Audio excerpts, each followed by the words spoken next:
అభ్యర్థిగా సర్పంచ్ పోటీ చేస్తున్నాను. దయచేసి నా యొక్క ఉంగరం గుర్తు కోటేసి నన్ను గెలిపించగలరు.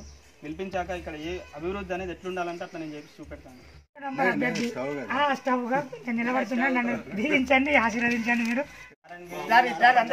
పోటీ చేస్తున్నాను, మీ యొక్క సహకారం కావాలి. నేను గెలిచాక ఇక్కడ అభివృద్ధి అనేది బాగా చేస్తాను. ఉంగరం గుర్తు కోటేసి నన్ను గెలిపించగలరని నన్ను ఆశీర్వదించాలని కోరుకుంటున్నా. ఉంగరం ఫస్ట్ గుర్తాను, గ్యాస్ పోయి 4 గుర్తాను. అమ్మ ఒక్కసారి నాకు సహకరించగలరా? ఉంగరం గుర్తు నారాయణగిరి గ్రామ సర్పంచ్ అభ్యర్థిగా పోటీ చేస్తున్నానమ్మా. ఈసారి నాకు ఓటేసి గెలిపించగలరు. గెలిపించాక నేను ఇక్కడ అభివృద్ధి అనేది చాలా బాగా చేస్తాను. ఉంగరం గుర్తుకు ఓటేసి నన్ను గెలిపించగలరు. ఏడో వార్డు అభ్యర్థిగా నేను నిలబడ్డాను. నాకు గ్యాస్ పై గుర్తు, నన్ను ఆశీర్వదించండి. నేను అభివృద్ధి ఇంతకుముందు కూడా చేసాము కొంత, ఇప్పుడు కూడా అంతకన్నా ఎక్కువ అభివృద్ధి చేయడానికి మేము ఇద్దరం కృషి చేస్తాము. నా తమ్మిని నన్ను ఇద్దరిని ఆశీర్వదించాలని. నా పేరు పుట్ట ప్రశాంత్, నారాయణగిరి సర్పంచ్ అభ్యర్థిగా పోటీ చేస్తున్నాను.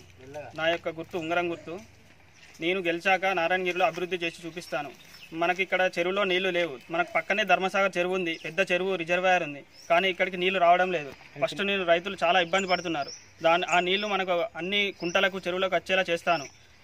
అలాగే ఇక్కడ సీసీ రోడ్లు ఉన్నాయి, కాకపోతే వాటికి సైడ్కు డ్రైనేజ్ కాలువలు లేవు.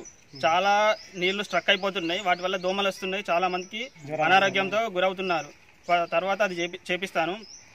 తర్వాత ఇదివరకు ఇక్కడ పూర్వ వైభవంగా అంగడి ఉండేది. దానివల్ల మన గ్రామ పంచాయతీకి చాలా ఆదాయం వచ్చేది. ఇప్పుడు అది రావడం లేదు. మళ్ళీ దాన్ని నిర్మించి గ్రామానికి ఒక వెలుగు తెప్పిస్తాను. ఇక్కడ రైతులు చాలా ఇబ్బంది పడుతున్నారు, గోదాం లేక. బియ్యం పండించిన ధాన్యం తడిసిపోతుంది. కాబట్టి ఇక్కడ ఒక గోదాం నిర్మిస్తాను, రైతులకు చాలా మేలు చేస్తాను. ఫంక్షన్ హాల్ ఇక్కడ అన్ని కుల మత భేదాలు లేకుండా అన్ని కులాల మతాల భేదాల వారికి ఒక ఫంక్షన్ హాల్ నిర్మిస్తాను. దాంట్లో ఎవరైనా ఫంక్షన్ చేసుకోవచ్చు. తండాకు బీటీ రోడ్ నిర్మాణం గెలవగానే ఫస్ట్ ఆఫ్ ఆల్ అక్కడ ఉన్న చెట్లు కొట్టేపిస్తాను. తర్వాత ఎమ్మడే బీటీ రోడ్ నిర్మాణం చేస్తాను. మొన్న తండాకు వెళ్తే అక్కడ ఒక పేషెంట్ గర్భిణి, వాళ్ళకు అంబులెన్స్ రావడానికి చాలా ఇబ్బంది అయిందట. ఒక ఆటోలో తీసుకెళ్లారంట. ఆమె చాలా ఇబ్బంది పడుకుంటూ చెప్పింది మాకు. కాబట్టి ఫస్ట్ వాళ్ళకు చెట్లు నరికిస్తాను. ఒక వెహికల్ అక్కడికి మంచిగా వెళ్ళేలా నేను నిర్మాణం చేపిస్తాను. తర్వాత ఇక్కడ యువత, చదువుకున్న యువతకు చాలా ఇబ్బంది పడుతున్నారు. ఇక్కడ గ్రంథాలయాలు ఒక నిర్మిస్తాను. అందులో మనకు స్టడీ, కాంపిటీషన్ ఎగ్జామ్స్, అన్ని బుక్స్, అన్ని రకాల బుక్స్ ఉండేలా, స్పోర్ట్స్ అన్నీ ఉండేలా, కోచింగ్ ఇక్కడే అయ్యేలా చూస్తాను. తర్వాత ఇక్కడ బాత్రూమ్ లేక చాలా మందికి లాట్రూమ్ బాత్రూమ్ లేక ఇబ్బంది పడుతున్నారు. స్వచ్ఛ భారత్ ఇక్కడికి రావాలి. నారాయణగిరిలో స్వచ్ఛ భారత్ ఉండాలి, ఆదర్శ గ్రామంగా నిలవాలి. కట్టుకాలువ దగ్గర చాలా మంది ఇబ్బంది పడుతున్నారు. అక్కడ దోమలు చాలా వస్తున్నాయి, మురికి చాలా డ్రైనేజ్ అవుతుంది, మురికి చాలా అవుతుంది. అక్కడ చాలా ఇబ్బంది పడుతున్నారు. అక్కడ ఒక తడి చెత్త, పొడి చెత్తకు రింగులు వేపిస్తాను. ప్రతి వీధిలో తడి చెత్త, పొడి చెత్తకు రింగులు వేపించి దేన్ని దాంట్లో వేపించి శుభ్రంగా ఉంచుతాను. డంప్ యార్డ్ నిర్మాణం చేపిస్తాను. మహాత్మా గాంధీ గ్రామీణ పథకం అనేది ప్రతి ఒక్కరికి తెలియాలి. దానివల్ల ఎంతమందికి లాభం వస్తుంది, ఊరికి కొంచెం మనీ వస్తుంది, ఉపాధి కల్పించాలి. చాలా మంది దాన్ని దుర్వినియోగం చేస్తున్నారు. దాన్ని చేపిస్తాను. డబుల్ బెడ్రూమ్ అనేది ఎవరికి రావాలో వాళ్ళకి, పేదవారికి ఖచ్చితంగా అందేలా చేస్తాను నేను. పింఛన్లు ఎవరికి అర్హులైన అందరికీ పింఛన్లు ఇప్పిస్తాను. దగ్గరుండి ఎలాంటిది ఆశించకుండా అందరికీ పింఛన్లు ఇప్పిస్తాను.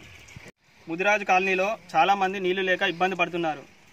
ఫస్ట్ వాటిని బోర్లు వేపించి నీరు కొరత లేకుండా చేస్తాను. తర్వాత కొన్ని వీధులలో సీసీ రోడ్ల నిర్మాణం జరగలేదు, ఇంకా మురికి కాలువలు, సైడ్ డ్రైనేజీలు తీయలేదు. వాటన్నిటిని నేను నిర్మాణం చేపిస్తాను.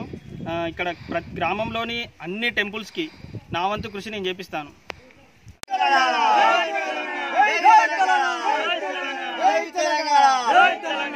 గుర్తుకే ఓటేద్దాం, ఓటేద్దాం, ఓటేద్దాం, ఓటేద్దాం. పుట్ట ప్రశాంత్ గారి ఉంగరం గుర్తుకే, పుట్ట ప్రశాంత్ గారి ఉంగరం గుర్తు.